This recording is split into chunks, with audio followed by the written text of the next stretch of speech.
Hi guys, welcome to this review of Tectake Portable Washer.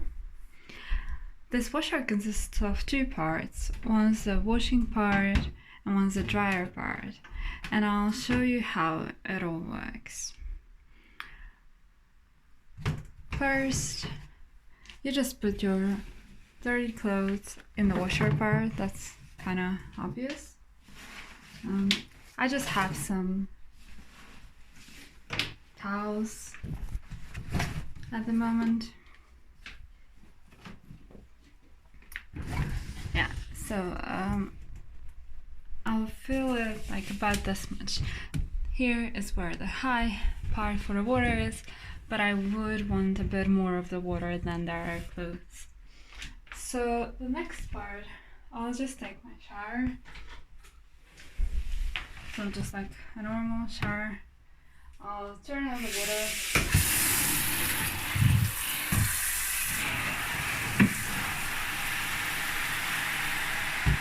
And just heat it. So the water is now in.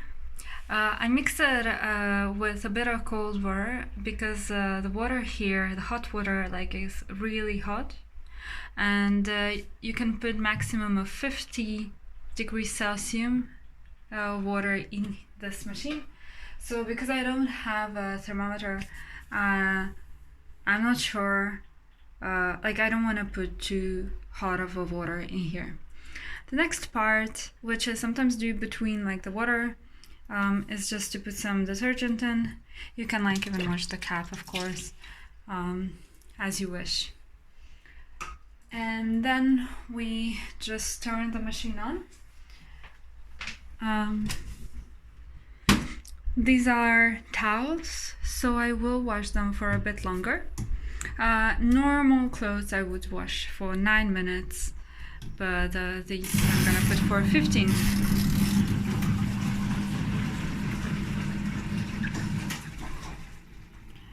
This is as loud as it gets.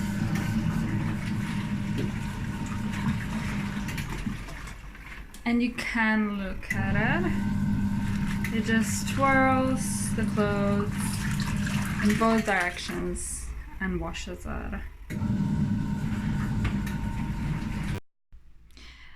Okay, so this is 15 minutes later.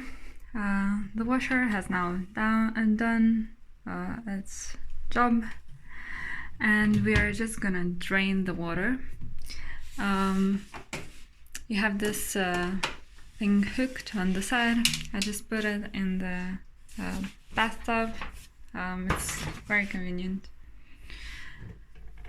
Switch this to drain, and the water starts draining. But now the clothes are still a bit soapy, but that's okay because we are going to do the rinse cycle later. I'm gonna put all the clothes in the dryer section. Now this isn't a regular dryer. This is more like a centrifuge. It's meant to spin fast and take the moisture out of the clothes, but not completely dry them. So we have some really wet towels, dripping wet.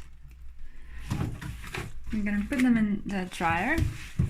Now the dryer is smaller than this washer section, so you might not be able to fill as much in here.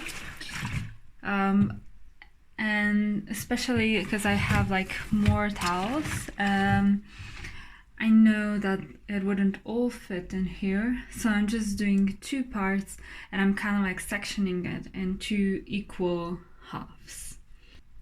With this dryer, you have to close it all with a lid. Also kind of press it and see that it's equal on all sides. You then close it all.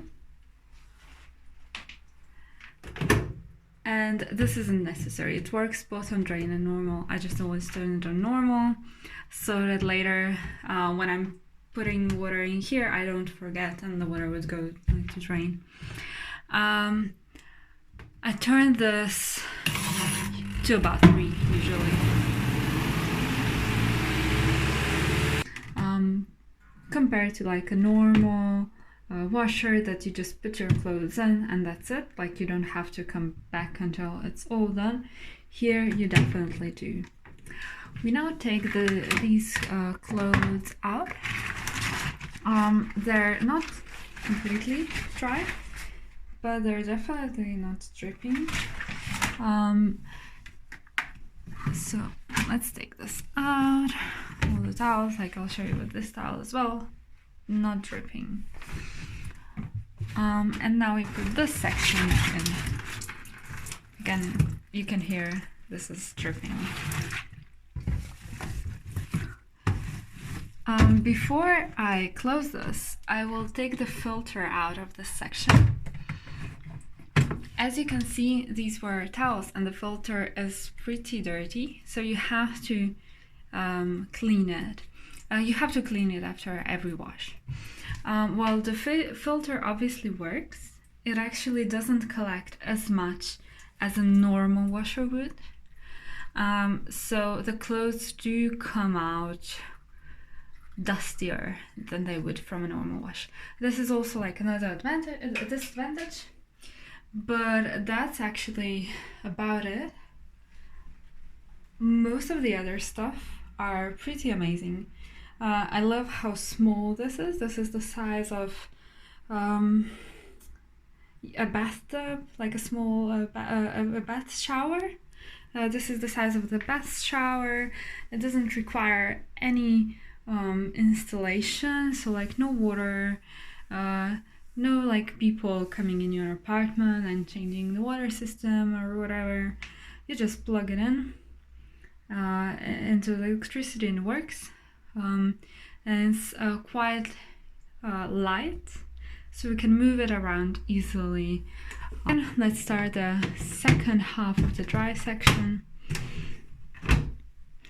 When I put the dryer on, it immediately like shakes a bit, so I usually just like hold it down. Since I'm here anyway, it's not a nuisance. So the dryer for the second part of the clothes is now done. Now we have to rinse the clothes, which basically means repeating the wash cycle just without the detergent. So I move all the clothes back, or the towels and the pillowcases in my case. Add the water, but before just that, so before I start adding water, I'll put the clean mesh back in, like the filter. Like I mentioned, it's not perfect, but it does make a difference. So just put that in. It's very easy. And for the rinse cycle, I usually even like lower the temperature of water, just because I don't think it's necessary to have it super hot. I'm gonna do probably about 9 minutes for this one because the water wasn't like extremely dirty, and it's just a rinse cycle, so the clothes should be clean by now.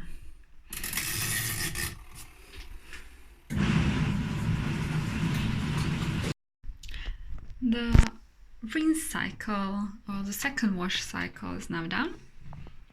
Again, full of water, so do have to drain it. Well, this is like draining.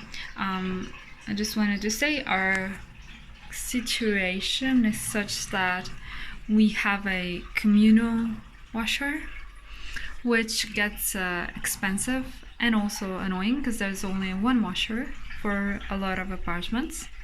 So you would take down the clothes to the communal wash area, only to find out that someone's already doing their washing, and then you have to take it back, come later.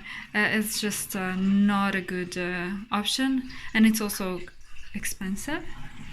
This was a bit like around 130 euros, so 130, and it's been working great so far. It's really easy. You just have it like anywhere in your apartment where you can drain it, and that's about it. So at this point I'll start moving the clothes in the dryer section.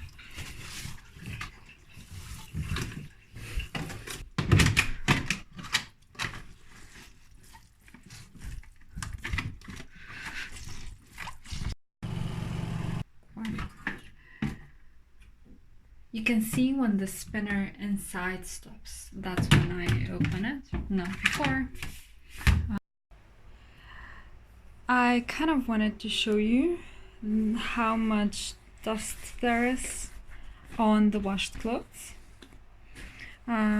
So obviously the dryer, the filter works as because we were cleaning it, but it's still pretty linty, and that's just how all the clothes come out.